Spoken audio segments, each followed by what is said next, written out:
Good evening. Welcome to the Southbridge, Massachusetts School Committee meeting of Tuesday, January 9th, 2018. Robert G. McKinnon, Council Chambers, 41 Elm Street, Southbridge, 7 p.m. Could we have a roll call, please? Mr. Bishop? Present. Ms. Duval? Present. Mr. Lazo? Present. Dr. Page? Present. Ms. Peliquin? Excused, coming tardy. Mix Ryan?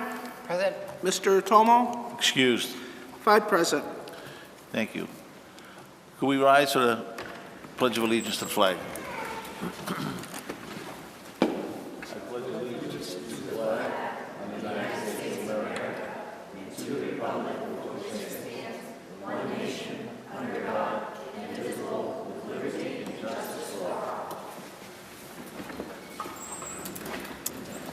Thank you. At this time, we would ask anyone from the audience who would like to address the Southbridge School Committee if they would come to the podium, identify yourself, and please tell us what's on your mind. Anyone from the audience who would like to address the school committee this evening? And one last time, anybody who would like to address the school committee? Seeing none, we will move on to discussion of minutes, item 4. Any discussions of the minutes of our December 12th meeting? Seeing none, we will move on to new business. Dr. Johnston. Thank you.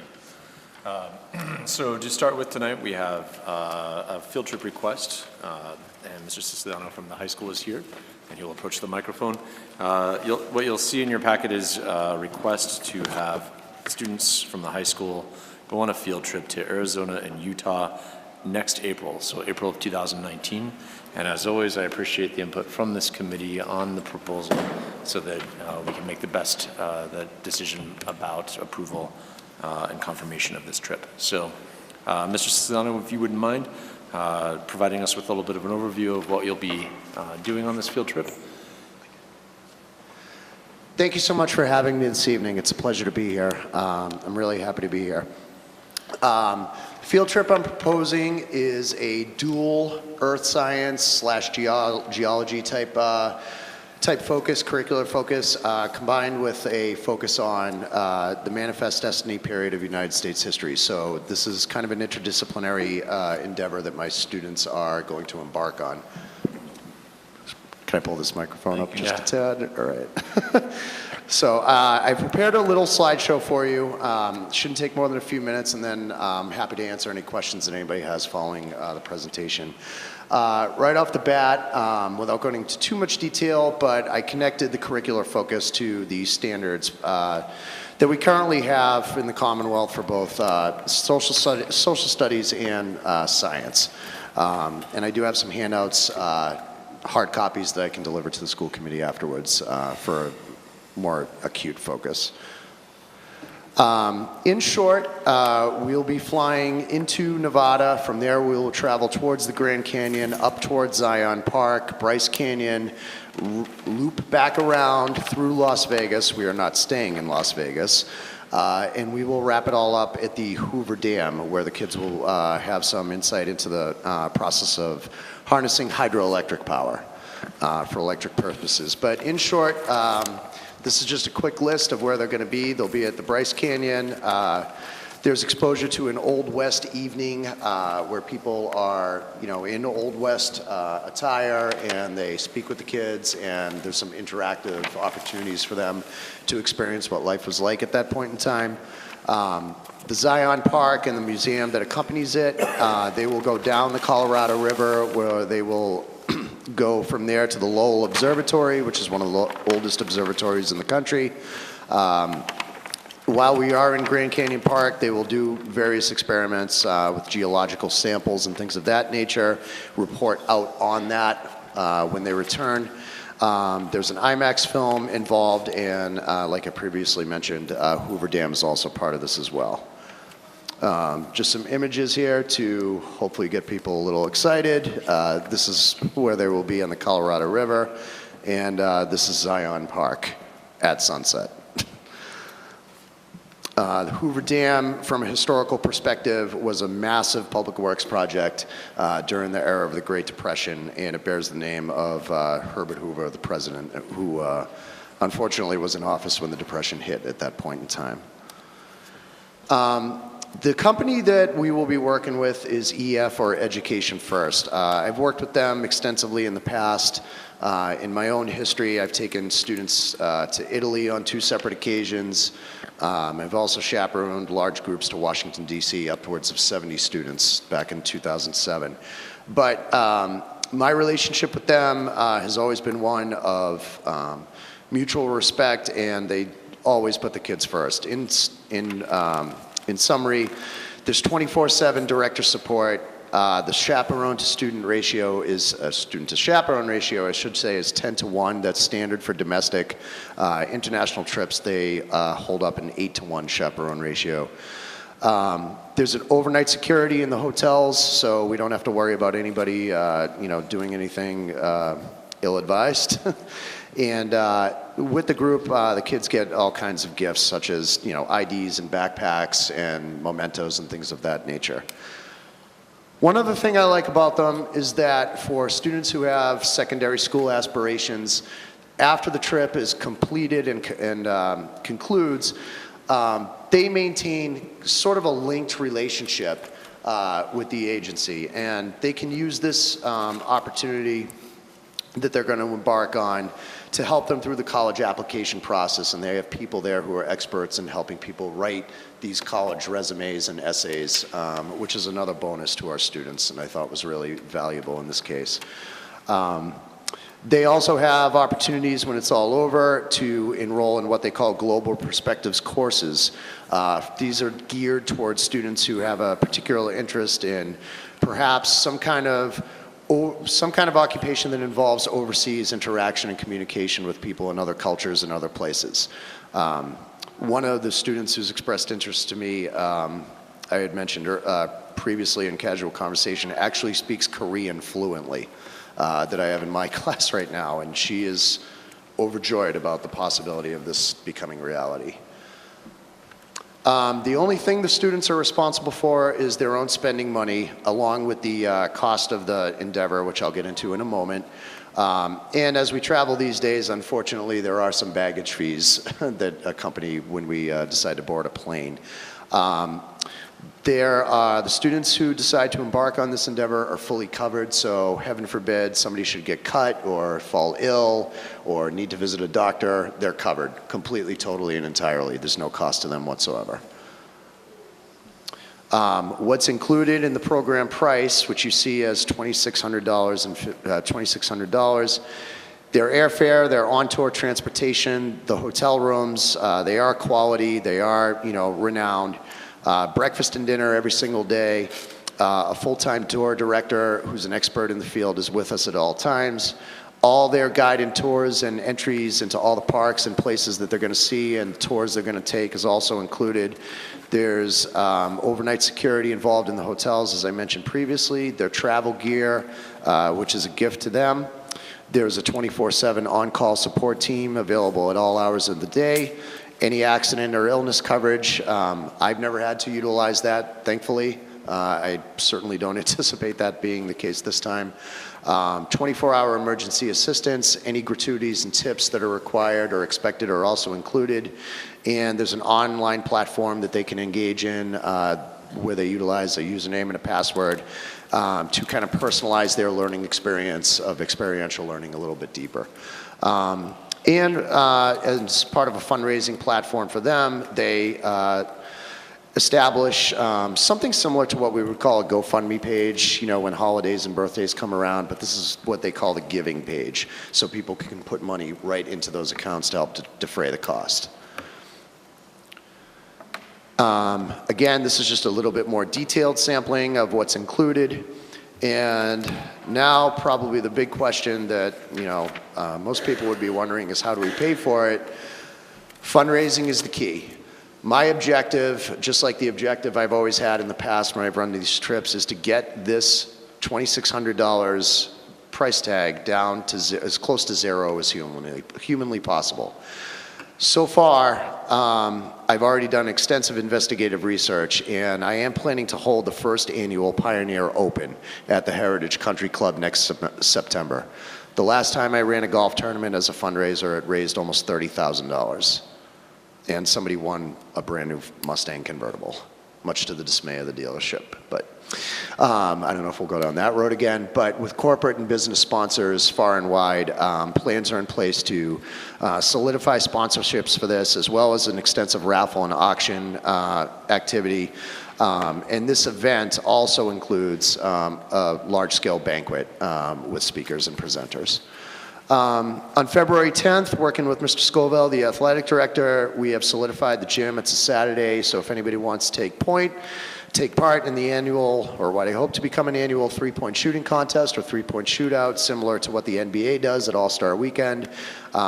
Everybody is open to participate in that. Students who decide to enroll in the tour will have an opportunity to earn funds through ticket sales and in entry fees.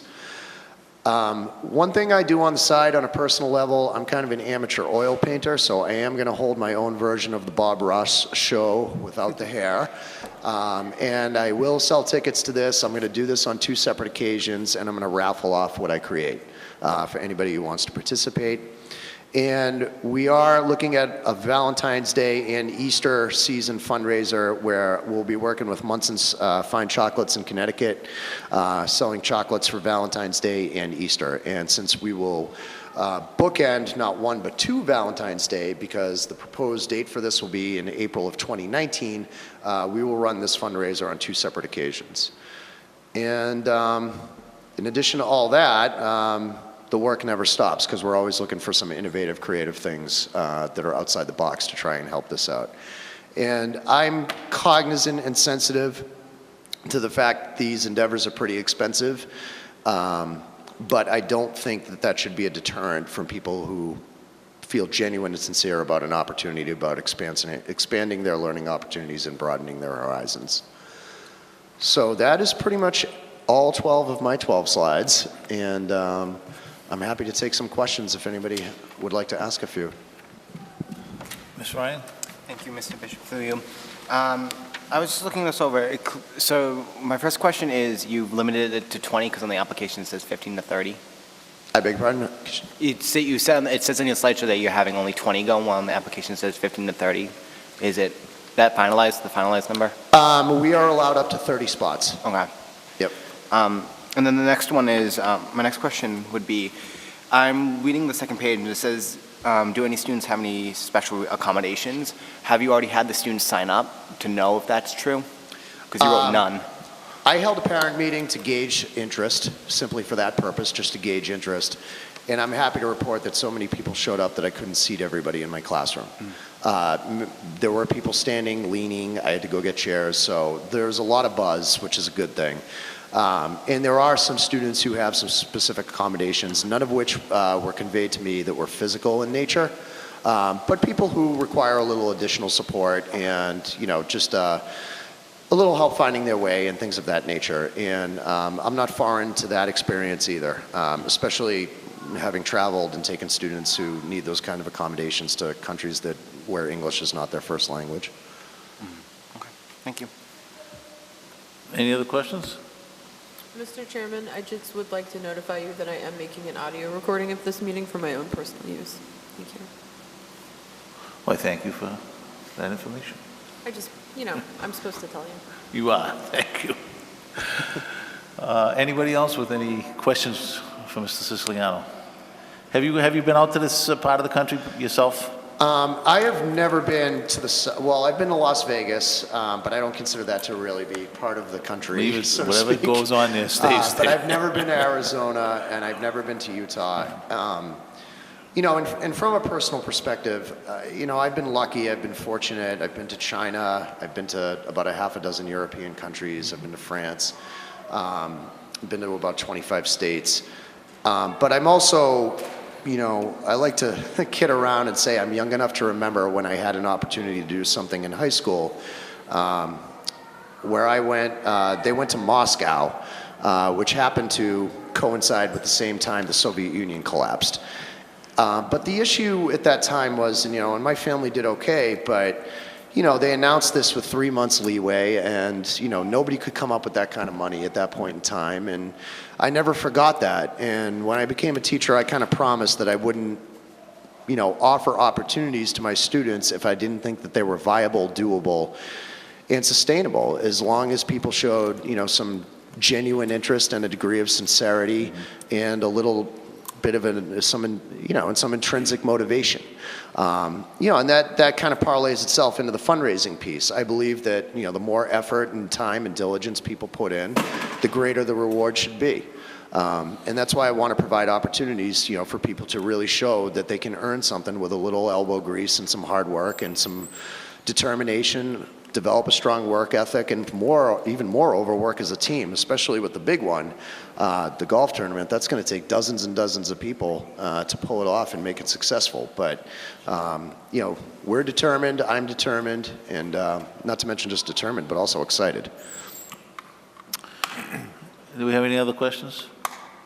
I don't know what you're looking for from us. No, as usual. We've had several of these this year, and so just hearing the reactions from the school committee are helpful, and I'll follow up, Mr. Siciliano. So thank you very much for being here tonight. I would just like to state for the record that I endorse this opportunity. I think it's fantastic, and the more of these we can do for our students, I think the better. Thank you. That's thoughtful of you. My long-term hope is to make this at least a biannual thing. With a different destination every 2 years. And I think, in talking to my students and developing a rapport with them and, getting to know the student body, I think they're hungry and, they're eager, and with eagerness comes opportunity.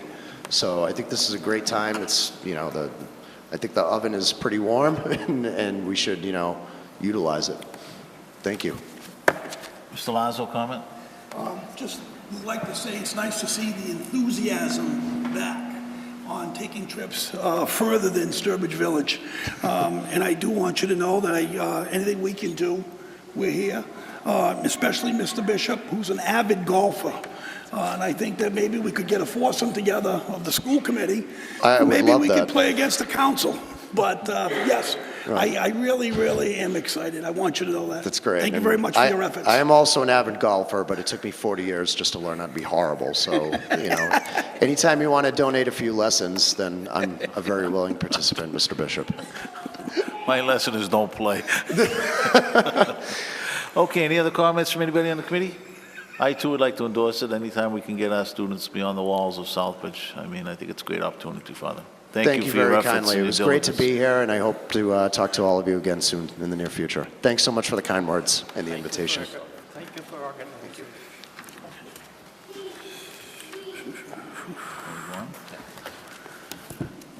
At this time, we're going to have a presentation from the West Street School.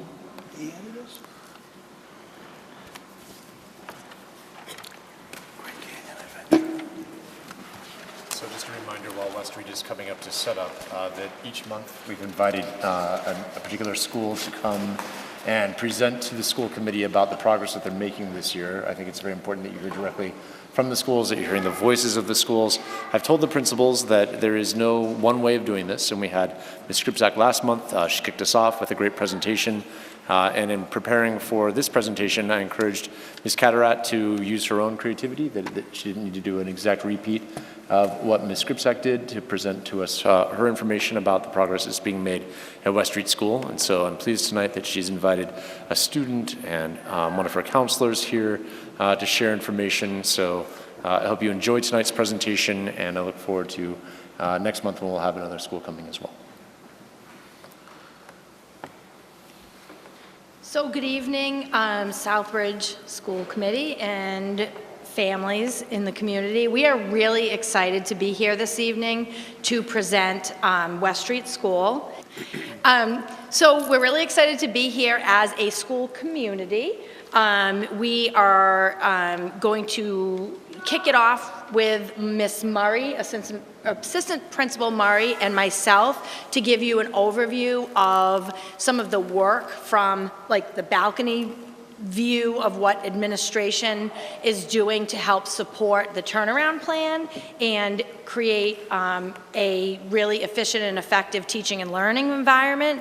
And then we are going to turn it over to a faculty member and a student, because I think it's really important for the community to hear about what's going on from not only us as administrators, but from the faculty and the mouths of babes. So we're going to start with Ms. Murray. She's going to introduce a few slides that will refresh your memory around the turnaround plan. And the first thing I want to say is it truly does take a village, and that's one of our philosophies at West Street School. So I do want to thank some of our town councilors who stepped up this weekend. There were some properties that are like vacant properties, and they were not shoveled right across from the school, and they stepped up and personally took care of it for us so that our kids could come to school on Monday safe and sound. So thank you, counselors. Everything that we do in the last 2 years has been based on the district turnaround plan. We're in year 2 of that plan, so everything that we talk about, do with the students, with the staff, is all starting from there. And I know that the council is familiar with the district turnaround plan, but some of the folks out at home might not be. There are 5 priority areas for that plan. And I'm just going to go through those 5 really quickly. Ensuring an inclusive, supportive school community with high expectations and rigorous, equitable, personalized instruction for all students, including students with disability and English language learners. Priority 2, developing a district-wide professional culture of highly effective teaching and leadership. Number 3, create the conditions to enable and apply evidence-informed decision-making. Priority area number 4, establish systems and processes to cultivate and leverage family and community partnerships. And number 5 is organize the district and reallocate resources to ensure high-quality management, accountability, system-wide coherence, and sustainability. And everything that we do at West Street ties directly back to those 5 areas. And in fact, we had to create our own school improvement plan based on those. So the work that Kathleen and I did over the summer was to do just that. And she's going to talk about how we took those 5 areas and turned them into the West Street turnaround plan. So exactly, the turnaround plan guides all that we start, stop, and continue doing, so it's constantly reflective practice, and each school in the district drafted a building-based improvement plan that derives from the district plan. So the Wildcat Way. We have really coined the phrase of our mascot, that is the Wildcat, and a lot of the work that we have done in the past few years that Ms. Murray and myself have been administrators is try to identify the things that need to change first and foremost in order to create a positive school culture and create a safe and productive teaching and learning environment. So our students are Wildcats. We talk to them about positive behavior and explain to them that if you are a Wildcat, you have heart, and there's a certain way that we do things. We have a student who will explain that to you in further detail. But what we did out of the turnaround plan was bring out 3 priorities that we have decided as a school are the most important. You will see that 2 out of the 3 priorities are around culture and climate and a positive and safe school environment. And of course, the 3rd one is about how our instruction is driven by data. So priority number 1 is fostering an all-inclusive environment, a community that exemplifies positive, professional, and culturally responsive atmosphere. So what that means really is that in our school, our belief is that all means all. So all students, when we looked at the district turnaround plan priority, and it says all students, including ELL and students of disability, we really discussed that as a team and said, like, we should not have to say that in this day and age. All means all. So we are meeting the needs of all of our students, and we embrace all people from all walks of life. We recognize that our culture is really rich, and that is something that can contribute to the opportunities that we offer our students. There's a picture of Miss Murray there in the middle that proves that we do it all. Miss Murray's wearing some gloves and handing out an ice pack for a student that was injured during during recess.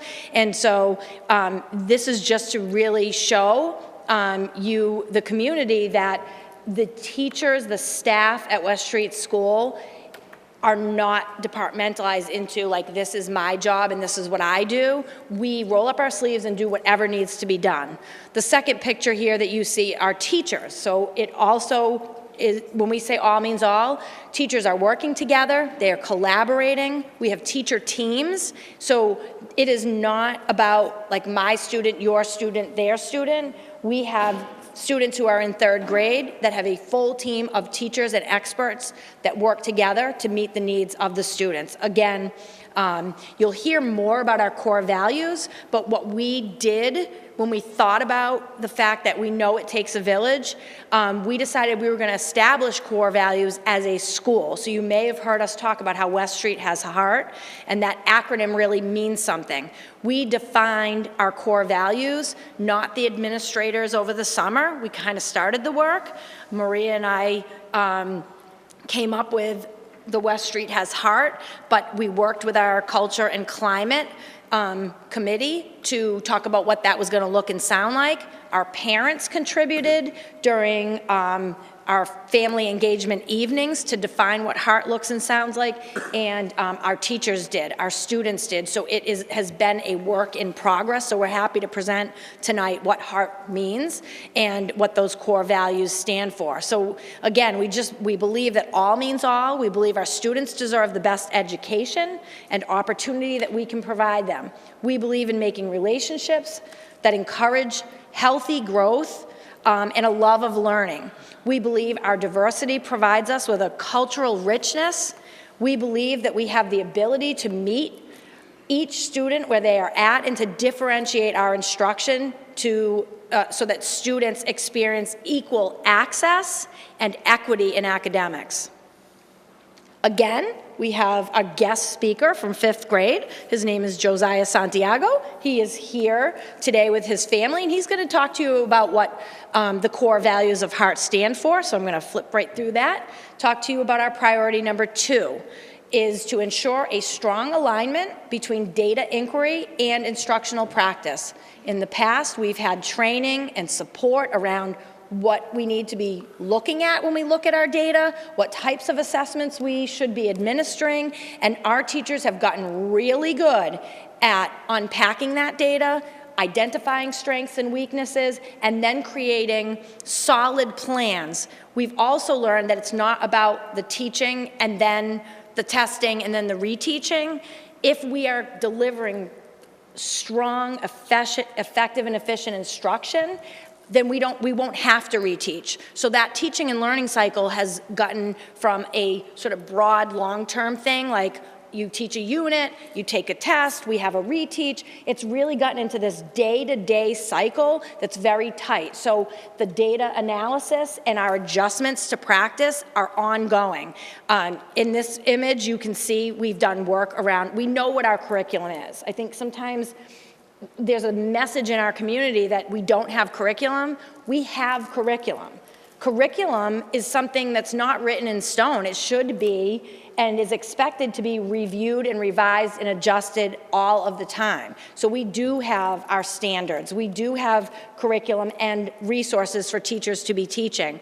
Again, there's a picture of myself doing 4th grade math. You don't want to see me doing 4th grade math, but this is what we do. I do it, Maria does it, we do it with the teachers, we do it with the students. We problem solve so that we know what the work is that our students are, what we're asking our students to do, we are doing. We call that a prediction protocol at West Street School, and what that means is if it's going in front of the students, we better know what we need to be doing to think about how we're going to solve those problems, how we're going to respond to those prompts so that we can better understand what we need to do to front load information around instruction. Priority 3 is around our increased positive relationships and engagement throughout the school, family, and community. So like I said, our priority 1 is around culture and climate regarding our professional development and how we behave and how we plan as instructors and work together. And our priority 3 is around embracing our community and knowing that it does take a village. We cannot do it alone. We are working really hard to meet the needs of our students, and we need families in our school. So that is our priority area number 3. And I'm going to turn it over to one of our faculty members. Most of you know that we had hired school adjustment counselors last year, and that social emotional learning is a really important part of education today. And so we thought that it would be helpful for you to hear what those social emotional teachers are doing. Our school adjustment counselors are not only providing clinical support to students, they are also providing support to all students through some tier 1 strategies that we've created. So enough from me. I'm going to let you hear from our school adjustment counselor, Jennifer Murray, who is going to share with you her experience at West Street. Okay, thank you so much. Thank you all. So I came to West Street from working in the community as a community mental health clinician. I'm an LICSW, a social worker from the community, no school experience, walked into this really interesting world. And last year, we have both of us, myself and Mrs. Wadsworth, and she kind of went straight into Tier 3, the programs. And we did stuff last year, it was very reactive, we did our best, and over the summer, we, like Mrs. Seifert said, we reflected on our practice. What did we do? What could we do differently? So over the summer I said, give me a special, let me run a special. And she said, that's not a thing, you can't do that. And I said, okay. So because there are only 4 blocks. So then we talked about it and we reflected about health and wellness and what that looks like and looking at students holistically. So this is a picture of health headquarters. And as you'll notice, there are no chairs. So that started when they put 20 desks in there, and I looked around and I was like, oh, no. And then Coach and I moved it into different organization, different groupings, and I'm like, still no. He's like, okay, well, what do you want? I said, I pulled up a Pinterest picture. I said, I want this. And so he's like, oh, you're okay. So we tried it. And as part of health and wellness, it helps kids be more aware of their body. How do you feel about it, Josiah? How do you like flex seating? Good. You like it? It's good? All right, good. So we started in health headquarters. We work on body systems, health and hygiene, social emotional learning. It's a lot of hands-on. We bring in guest speakers. As being a community clinician, I still have a lot of contacts and call them up. Jasmine, can you come in? Can you do this? Can you come in and help us with that? And I've worked a lot to connect the kids with community providers and to provide referrals. So I still do a lot of clinical pieces, providing referrals, connecting people, but also getting the kids familiar with people in their community. Once they feel that attachment to the community, they know where they can go to, or they see them again. They see them in the All-In program. They see them at the middle school, because that's where Voices with Choices also does some teaching, and New Hope as well. So in health headquarters, these are the things we do. We work on coping skills, and we alternate between all the different parts of what being well looks like. It's not just your body. It's also your mind and your emotions and all that combined. Also in the gym, we use these opportunities that come up naturally to work on teamwork. And so coach will be watching for skills and classroom management and teacher-y type things. And I'm watching for the kid that's not getting picked. Why are you overlooking that kid? Let's talk about this. Yesterday we were playing Tasty Ants. And part of the game is 4 kids need to help move another child. But I'm watching to see, why did you go all the way there and not help out that child? So we came down to the circle and we sat in the middle of center court and we talked about it. How did that make you feel? How would you feel if someone overlooked you? And totally turned it into, you know, mini group. But that's what I do. I'm a clinician. So I'm looking at different parts of it, and I can set up role plays and we can use hypothetical situations, but nothing's gonna work better than an in vivo moment. And showing kids in that moment, using those emotions and teaching them how to advocate for themselves. I also do a couple discovery zones. This one's 4th grade DZ. So this is Team Challenge. I partnered up with the STEM teacher for this. And what we do is we work on teamwork skills, communication, team building. So this one's a fun one. It's one of my favorites. They have to pass the ball to each other using their feet and not their hands. And they have to talk. And I like to add another ball coming from the other direction because that just makes it more entertaining. And then it's just fun that way. So if you liked it? Good. See, I love it when I come up with stuff they like. Sometimes, since I'm not a teacher, I don't think things through, and, you know, natural consequences, you learn that when you do coping skill shields 327 times, it's not as fun as the first 30 times. But we did that too. We did superhero coping skill shields in the health headquarters. But we have DZs that build on communication skills and teamwork. We're trying to use every moment we have during the day to teach the whole child. At least that's how I feel about it. And to tell you more about, speaking of children, here's a rock star right here who'd like to share his. So I'm going to put this down so everybody can see your wonderful face. Hi. Josiah? So I just have to tell the backstory of this. So this is Josiah Santiago, who performed during our winter concert. I came in, and what we have done during our presentations at West Street is not only have like the music teacher do songs, we've invited grade level teams to also include other like innovative practices so that the community can see other things that are happening in the school. So poetry readings, poems, skits. And so Mr. Josiah here was in a skit about the 3 kings presentation. And I was watching him and thought, this kid needs to be on stage. So this evening is his debut. He's said he was a little nervous, but very excited. I'm not worried, Josiah, because I know that you are a natural. So why don't you introduce yourself, and he's going to share with you what his experience as a student at West Street School has been. Hi, my name is Josiah Santiago. I am a student at West Street School. The thing I want to say about the Wildcat Way is that it lets you know how to be respectful, responsible, and ready to learn. For example, a story about being respectful would be our hall's behavior expectations. H is hands to self. A is all eyes forward. L means low speed. And another L is lip zipped. So it makes it really easy for me to know exactly what to do. When you say the Wildcat Way, it makes me feel good inside, like I feel more confident. Bringing my homework back to school and being prepared for class are ways that I am learning to be responsible.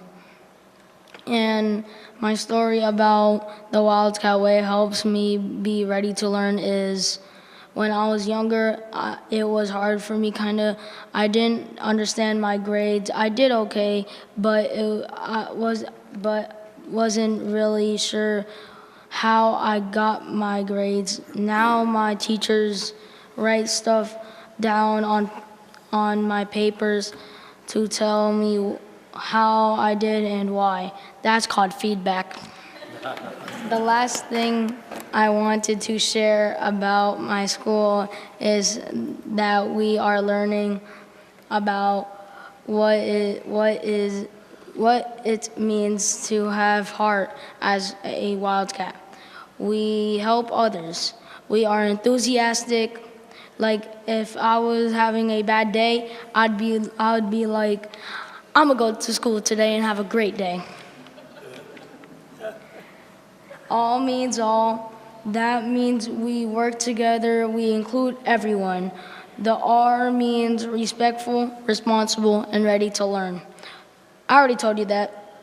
So let's go on to T. Trustworthy means, don't tell a lie and always be honest. If you speak your truth, people will respect you no matter what.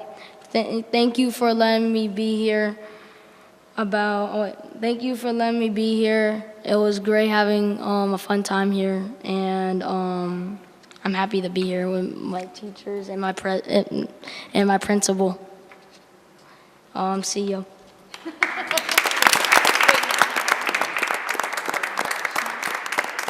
Is there any questions? No? Mr. Laz, you're not getting off the hook that easy, young Are you man. a Republican or a Democrat? I got no idea. Because you're one heck of a politician. Good job. Thank you. Yeah. Young man, could I ask you what grade you're in? I'm in 5th. 5th grade, so in probably 5 or 6 more years, you're probably going to be sitting over here where Miss Garcia is. Hopefully I'll still be hanging around the stage that long. Good job, very nice. Anybody else have any comments for this young man? Thank you. I hope he's a Scott, only Okay. you. I would encourage you to become a Democrat. Thank you. Thank you, young man. Let's get him home so he'll be ready for school tomorrow morning. Thank you. Have a good evening. I'd also like to thank the principal, assistant principal, all the staff and support staff that came out from West Street School to present their school. I've known many of you for many years, very dedicated. We appreciate all the efforts that you put forth on behalf of the children of Southbridge. Thank you very much. Moving right along, we're going to go right into Ms. Garcia, our student representative. Welcome and nice to see you again. Hello? Okay. I just wanted to make sure it worked before I started talking. It's nice to see you guys too. So I have a couple updates first that student council wanted me to add in, and a few weeks ago, I think it was before break, we trained, well, not me, but whoever, trained 40 students on CPR techniques, and in February on the 16th, we're going to have a sports rally where students and the people that helped with the CPR techniques before, they're going to teach the rest of the school on CPR training. We're also looking for any community organizations that have community service activities that we can be a part in, because we're really looking for a community service and to show the community that Southbridge has great students, and we really want to show that positivity. Seniors have been getting back letters from colleges. Recently, we got some acceptances from Clark and Regis and Anna Maria, so we're pretty excited about that. I don't want to turn this into a dark note, but the students are very frustrated and kind of disappointed in the honor and AP program at school, and we have complained about it to the administration, and we have said a lot of things, but we understand that with teachers it's a due process, and but I mean, how long is the due process? And it's kind of affecting our education, so we're very concerned about it. You have students that have never in their life gotten below an 80 and are getting 50s in AP classes. I feel like it shouldn't be sugar-coated anymore, and maybe it's too late for my class something to happen, but we don't want that to happen to the juniors or anybody else in the school that's not graduating this year. So we just want something to be done, and there needs to be change done quickly because it's going to turn into a disaster. So I'm sorry about shedding like a dark light, but it needed to be said. Any other comments this evening? No, that'll be all. Personally, I'm just going to speak as a citizen and educator. When you come here, you never need to apologize for your comments. If they're truthful, they're truthful. The truth can be painful. It absolutely can. But if we don't know about it, you know, we don't have a whole lot of power.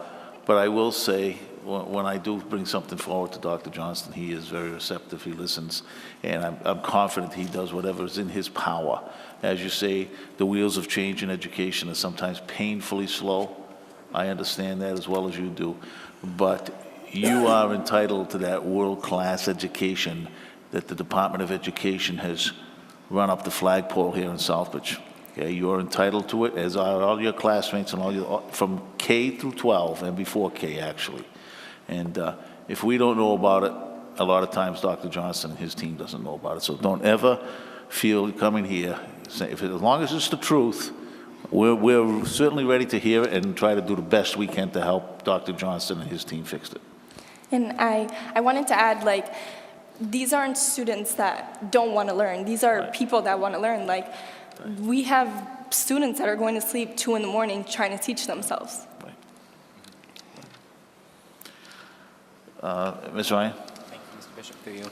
I want to also extend a thank you for being honest. It's really appreciated. I was an AP student. I understand how hard you guys work and how hard these classes are and how much support you really do need to make sure you guys succeed. So and it's really important that you get that. And I'm really happy to hear that CPR is being taught at the high school. It's really important. As a nursing assistant, I believe everyone should be CPR and first aid certified. You never know when something's going to happen, or you're going to come across a situation, and it's really important that we all as citizens are able to respond appropriately. Thank you. And I mean, it's not that in the AP classes it's hard, because it's not because we're not being taught. I'm not saying in all of the AP classes, because I'm not going to say that everything is bad, and the school does have a very strong English department. But there has been improvement in this year, but there needs to be a lot of more improvement done. Thank you. Thank you. Thank you. Mrs. Pelican? Thank you, Mr. Bishop. Ms. Garcia, I just also wanted to thank you for your candor. I hope in the future you always feel welcome to share both the good and the bad.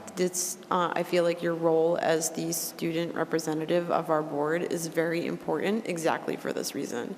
We need to hear the good stuff and the bad stuff, and please do not feel free, please feel free to honestly bring any issues that you have to the committee. Please. Thank you. Mr. Lazo? I think back years ago when they created this position as a student rep, it was created to bring the good, the bad, and any issues forward. And again, as Mr. Bishop said, and I'm going to reflect the same thing, the truth is never anything to run away from. The truth is what makes you work harder to become better at what you do. You can't solve a problem unless you identify what the problem is. And as Mr. Bishop said, we as a school committee do not have the power of a normal school committee. But at the same time, I know last year was last 2 years very rocky because we were identifying problems and we were moving to cure them. And then we were taken over. But as we are taken over, I don't think the mission has changed to work towards a world-class education. I have my opinion whether it is a world-class education right now, but I think the chain is only as strong as its weakest link, and we have some weak links, and I think this gentleman to my right has been very honest and upright with us, identifying problems and attacking them in a manner to solve the problem, not to point fingers. So I think the evolution of your position, as everybody gains momentum, I think you are one of the, and I've served with a lot of great student reps on the school committee. I think you're one of the finest because you are willing to promote the positive things of your high school, put your pride out on the television.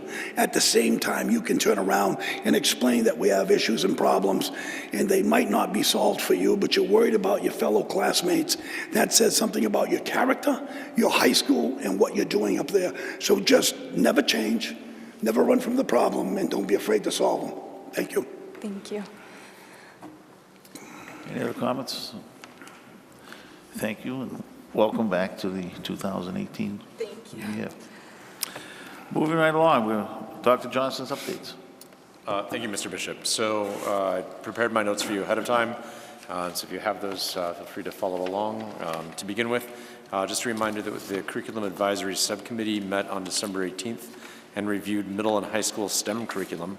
And Ms. Pelican, I appreciate the notes that you've provided for us tonight as well. Anything that you'd like to say about the meeting or anything that you'd like to add? Actually, I know I summarized the meeting minutes the last time we reported out from that subcommittee, but a citizen actually called me and complained that I did not read the minutes in full. So is that an option? I think we can make the minutes available. I'd kind of hate to have to read. As a policy, we don't read the minutes. I was a town councilor before, and when I was on the town council, we read our subcommittee minutes. So that's just the previous practice. I know this is a different board. I don't know what the practice was when we were not in receivership as opposed to reading subcommittee minutes. Maybe Mr. Lazo could refresh. Are you saying to read the subcommittee minutes? Like, did we read the subcommittee minutes before the receivership? Not at school committee, we never did. As a counselor, we did. Right, so I just want to make sure that the information is available to the public, is my concern. There is no rule saying you have to read the minutes. Right. But if somebody requests it, you honor the request and read the minutes. So that's usually it's an option. So do I have permission to read the minutes? Did I get a copy of them? Yes. I did. Well, if you feel the need to read the minutes, please take the time. Thank you, Mr. Chairman. So the Southbridge School Committee Curriculum Subcommittee met at the Dennison Conference Room at the Southbridge Public Schools Central Office at 25 Cole Ave in Southbridge. We met on Monday, December 18th, 2017, and the meeting was called to order at 4:18. And then again, I do apologize for my lateness. I had a family emergency come up. In attendance, district staff, we had the receiver, Russell Johnston. We also had Beth Champney and our curriculum coordinator, Dan Wally. Is that how you pronounce his name? Wally, okay. Subcommittee members in attendance were Tanya Duvall, Ray Page, Amelia Peliquin, and Jacqueline Ryan, who is our alternate member. And we also had Arthur Jingaleski as a citizen. Number one, welcome. I don't need to elaborate on that. Number two, middle and high school STEM curriculum update from Dan Wally, who is our curriculum coordinator. The discussion points of the curriculum update included math. We are following the Engage New York as the core math curriculum for grades 6 through 12. We are using School City as an assessment platform for benchmark testing for diagnostics for student growth. The Southbridge Middle School is using results from the School City assessments for data analysis. The Southbridge High School is compiling and analyzing data on our own since we do not have School City licenses. There is now a specialized instruction and support block called WIN, which stands for What I Need, at the Southbridge Middle School, and they are using IXL as a supplement. And I do apologize, but I do not recall what IXL is an acronym for. It's actually, it's not an acronym, it's just a web-based computer program that helps students accelerate their learning in mathematics. Okay, thank you. I feel like that sort of thing is useful for the public. We are looking to implement benchmark testing and diagnostics to measure student growth. All teachers for grades 6 through 12 are taking part in differentiated instruction professional development. Dr. Page asked who is providing the differentiated instruction PD in math, and the answer was Marcy Abramson.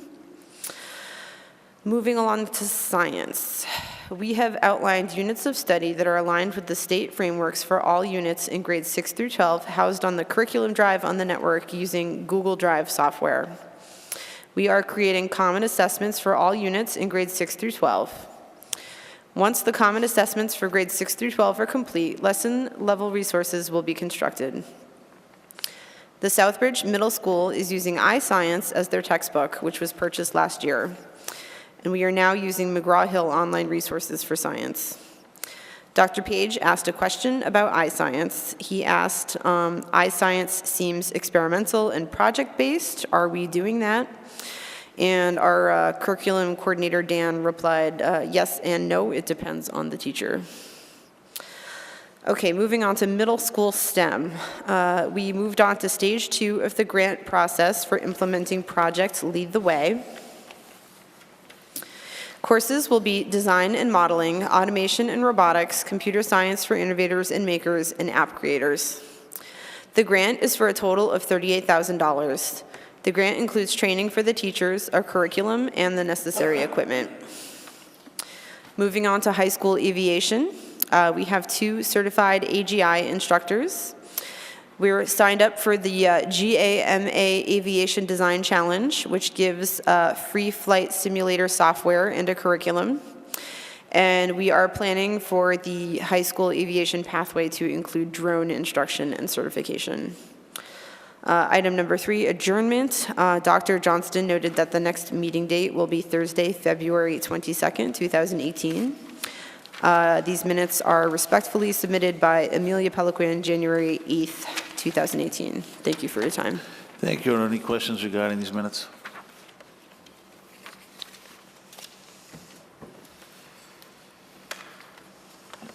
Okay, thank you. Great. So the next meetings, we have the Budget Subcommittee meeting on February 13th and Curriculum Advisory on February 22nd. Some general announcements. When we reported our numbers of our new families from Puerto Rico on January 3rd, we had reported 76 students. Ms. Farrick, I think today we have 83. Is that correct? Yep. Right. So an increase to 83 as of today. And we received a grant based on funding through the McKinney-Vento homeless education grant of $5,000 to support our efforts to educate students from Puerto Rico, which we appreciate. We have an upcoming half day of professional development. An important thing, I won't read through these notes one by each, but the next one is important. I've mentioned that we do need to improve literacy instruction at the elementary level, and we need a very solid partner to guide us in professional development, coaching, and consultation. And so this Thursday we have administrators, teachers, myself and other members of the central office team meeting together with 4 potential partners to determine who we might want to work with for the rest of this year and in the coming years. And that will likely lead to perhaps some school visits to see where a couple of finalists of those partners have been doing good work, and to allow our teachers and administrators to work together to decide who it is that we want to partner with to really strengthen our literacy programming, because we know that's an area of need that we want to get even better at here in Southbridge. So looking forward to having that move ahead. Lockdown drills have been completed. More update on secondary redesign in future months, but some important work done by using some great resources through the Barr Foundation that became available to us. And like I said, we'll be glad to update you more on the work that we're doing relative to middle school and high school redesign work during some future meetings. Some events that were held before the holidays, important to note. And then finally, on this list, donations that I always like to read out. Many generous donations of food, household goods, toys, and clothing last month in response to school efforts to support families during the holiday season. At West Street, we had donations from Goya Products, Shaw Supermarkets, Saints Constantine and Helen Greek Orthodox Church, Webster, Southbridge Middle and High School Honor Societies, many staff, students, families, and community members. At Charlton Street, donations from Springer Oil, Charlton Dudley Moms Club, staff, students, families, community members, and Savers Bank for donation and support of the school's winter holiday concert. And finally, at Eastford Road School, donations from Ladies of St. Agnes, staff, students, families, and community members. Thanks to all for really chipping in to make the holidays even brighter for our students and families. And I know that the committee is certainly waiting for more of an announcement on the receiver update. I don't have one for you tonight. Things are moving along, but I don't want to be out of step with having an official announcement, and so that will be forthcoming. I'm confident about that coming together soon, but I just don't have an announcement for you tonight. Thanks very much. Thank you. Any questions of the receiver? Mr. Lazo. Why can't we keep you? Thank you, Mr. Bishop. Thank you, Mr. Lazo. Any other comments, questions for the receiver from anybody on the committee?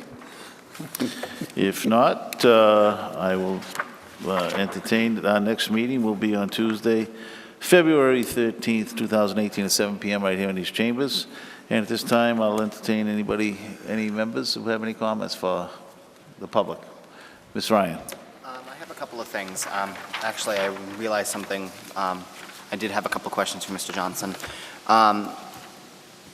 One is, at the last budget subcommittee meeting, we were given an update about the October fiscal numbers of 20, and I wanted to know what that was. We had a couple of line items we were overexpending on. So I wanted to know if we had any update as to that, as to how we're addressing that, and namely, I believe it was in transportation. Sure. So we had identified those as known issues from within this year's budget, and we had said that we are working to make sure that we can absorb those additional costs.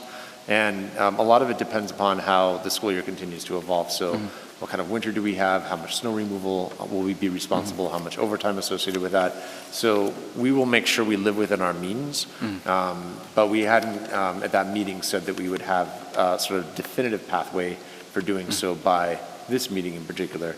We'll certainly give an update on that and just let you know our progress towards that at our February budget subcommittee meeting, because I think by then we'll have a better sense of some of these places where we could find savings to cover those costs. Do we have has those numbers changed at all?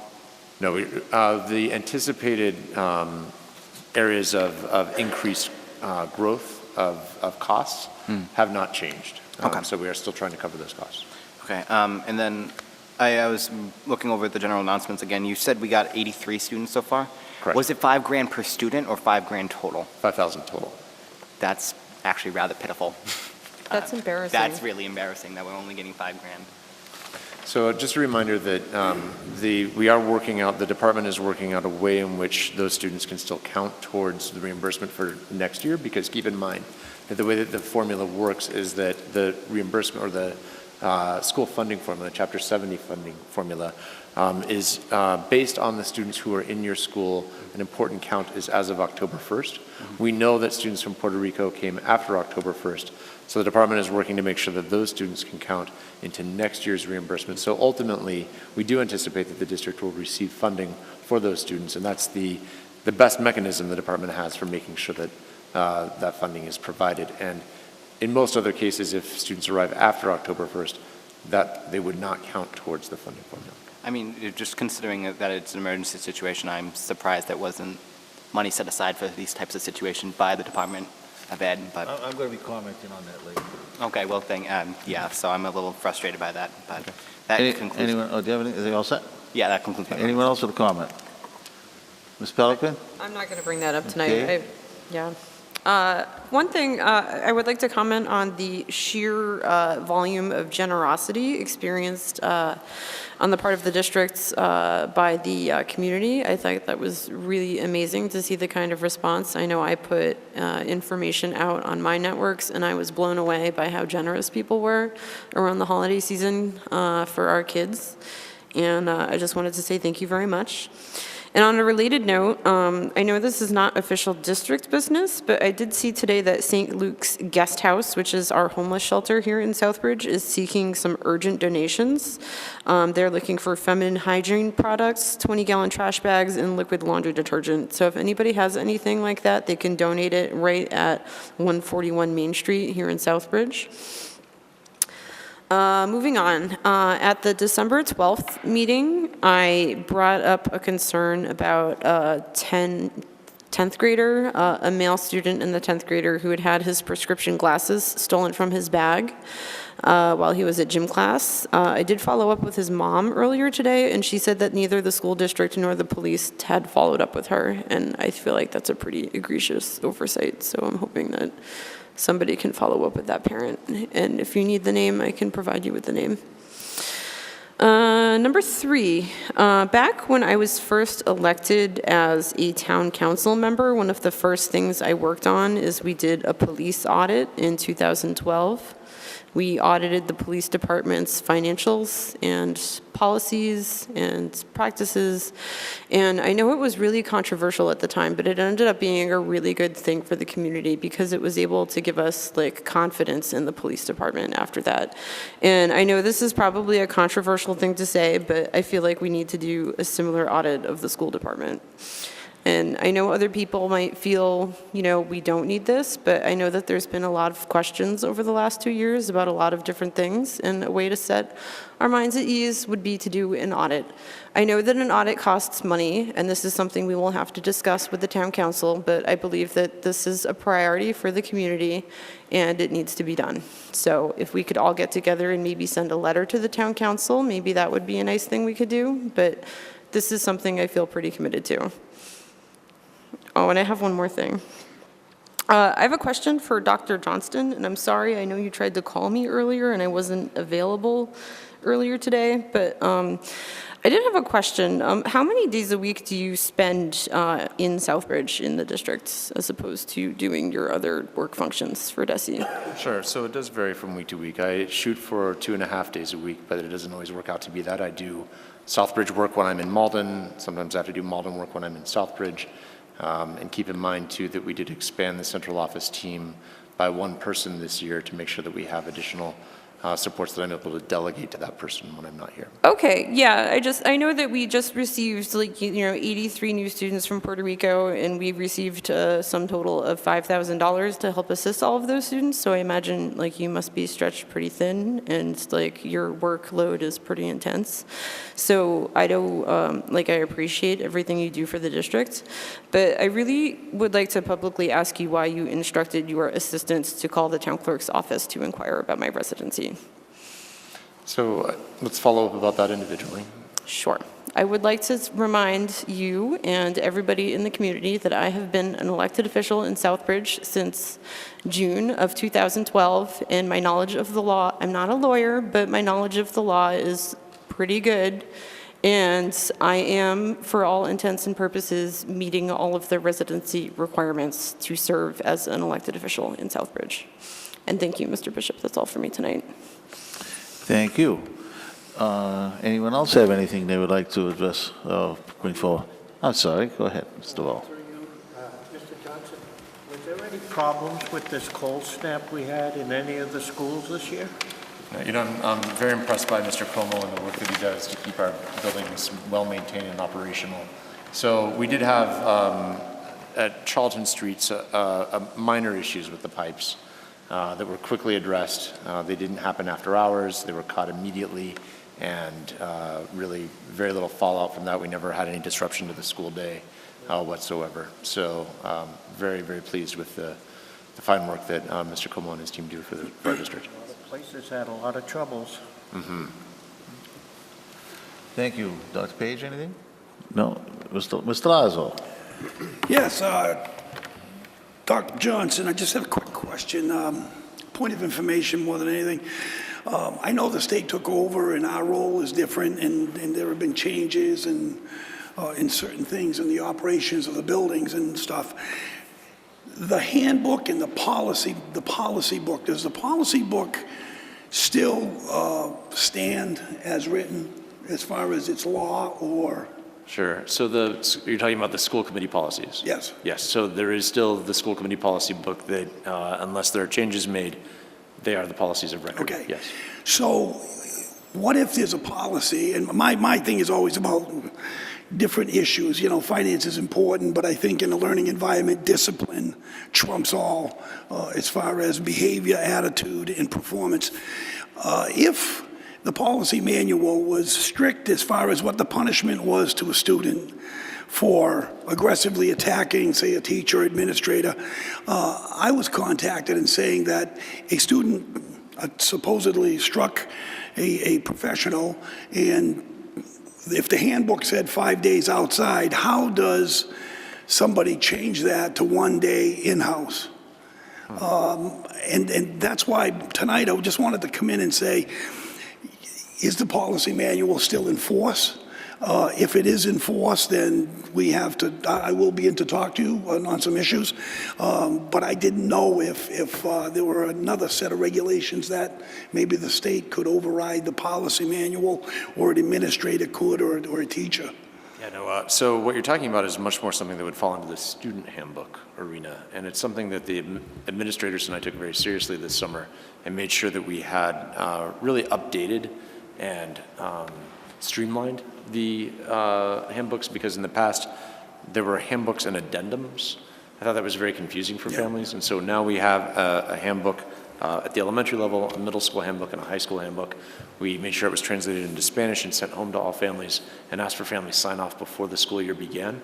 And so it's something that we took very seriously, that is very much in place. And usually, I'm not aware of the exact incident you're talking about. So if the elementary handbooks in general give principals more latitude, they might say, if this is something occurred, there's no one set standard for how much discipline is meted out for a particular issue. Usually by high school, a handbook is much more specific about that. So let's follow up about the specific incident and see how it compares. We'll to the talk. handbook. Thank you. Thank you. Anybody? Yes, go ahead, Mr. Vo. One more thing. I'm concerned about these Puerto Rican students that's coming over. Is there enough room in the schools for them? Is it based on just because of the Puerto Rican population here in town and, so many coming here, or is it proportion all over the state that's coming in? Right, so particularly a lot of gateway communities have experienced an increase in students coming from Puerto Rico, certainly joining family members here and receiving the support they need given the tragic events of the hurricane in Puerto Rico. And so right now we have been able to accommodate the students who've come to us and really greet them and educate them. And we will keep you updated though as that continues to evolve. Yeah, concerned about that because, how many students can you take in? Right. Well, I'll just comment that we lost about that many to the charter school this year. So it's kind of a push. Unfortunately, we're getting $5,000 for the same number where we're spending $13,100 to Sturbridge for per student. So, yeah, there's a little bit of a Injustice. well, injustice is all right. I'd like to comment on the $5,000.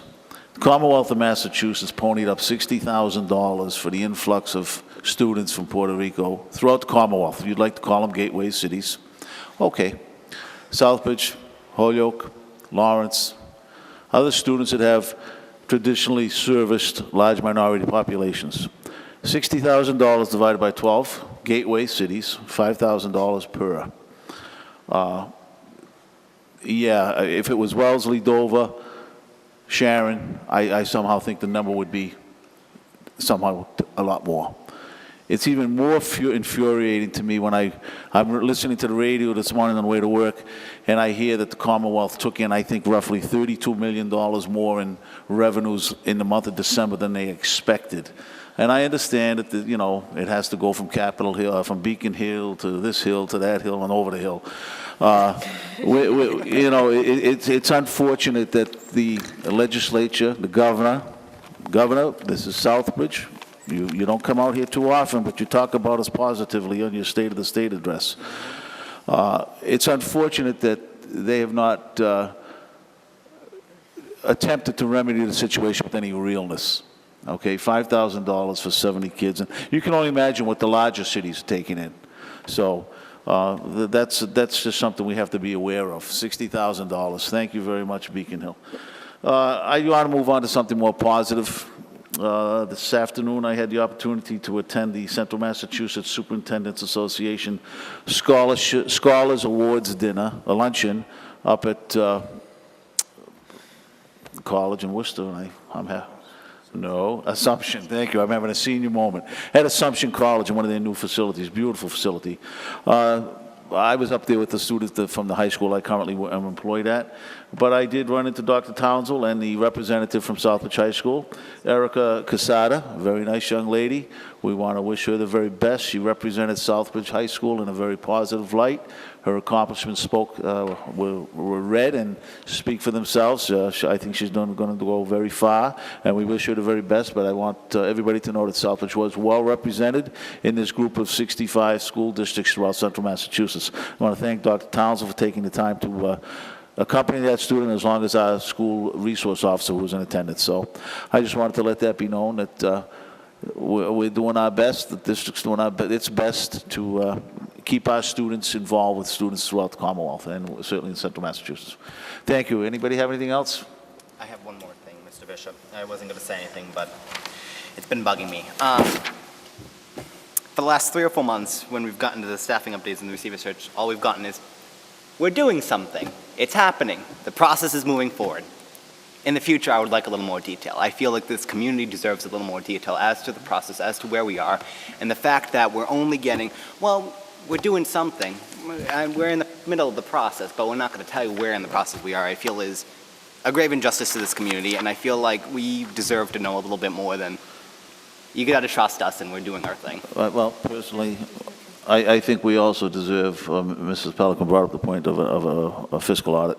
I think we certainly need to bang that door louder, bang that drum louder. Town council needs to take the blinders off, okay? There's a reason that our receiver number 2 left. I've asked questions at meetings, very detailed questions, and I'm surprised at some of the answers with regards to are we violating Chapter 30B. At the last subcommittee meeting, it was clearly stated to me that we were. I definitely think that an order is an order. This is it's our money, and we have no oversight. We have no recognition of how it's spent. We don't even have any.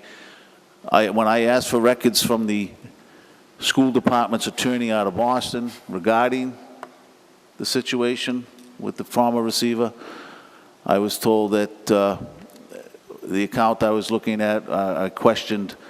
We had expended approximately $62,000 or $64,000, they reported to me. When I asked the same question of our town accountant, that figure jumped to $116,000. There are discrepancies. Is Deci's lawyer from Boston not forthcoming with information, or are they inept?